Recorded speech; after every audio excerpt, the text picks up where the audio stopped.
Welcome to A9 TV. CPM party మరియు కుల వివక్ష సమితి వారి ఆహ్వానం మేరకు 13/9/2024న చిత్తూరులో గాంధీ సర్కిల్ వద్ద సిపిఎం నాయకులు సీతారాం ఏచూరి సంతాప సభ నిర్వహించారు. ఈ కార్యక్రమంలో ముస్లిం ఐక్యవేదిక సభ్యులు, చిత్తూరు జిల్లా president Santhapeta Shoukanth Bhai, vice president Rasheed Bhai, నియోజకవర్గ అధ్యక్షులు ముస్తఫాబాయ్, సర్దార్ బాయ్, హరూన్ బాయ్, ఇస్మాయిల్ బాయ్ తదితరులు పాల్గొన్నారు.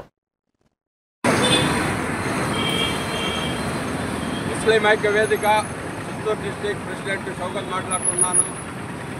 సీతారాం ఏచూరి గారు ఒక వ్యక్తి కాదు, ఒక శక్తి. బడుగు బలహీన వర్గాల కోసం నిరంతరం పోరాడిన ఒక మహాశక్తి ఈరోజు మన ముందర లేదంటే చాలా బాధాకరం. ఆయన 1952లో మద్రాసులో జన్మించినారు.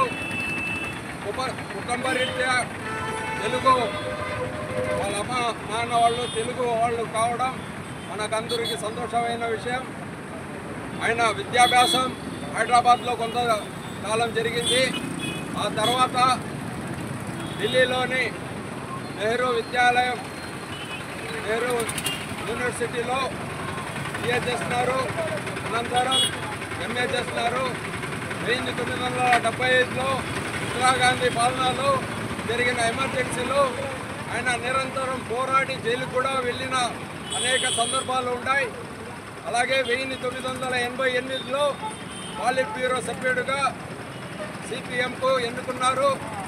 2005లో మొట్టమొదటిసారిగా పార్లమెంటుకు రాజ్యసభ సభ్యునిగా బెంగాల్ నుంచి ఎన్నికైనారు.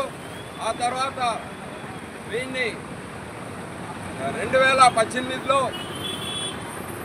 జనరల్ సెక్రటరీగా ఎన్నుకున్నారు. అనంతరం కొనసాగుతూ 3 సార్లు జనరల్ సెక్రటరీగా కొనసాగుతూ తుది శ్వాస విధించినారు.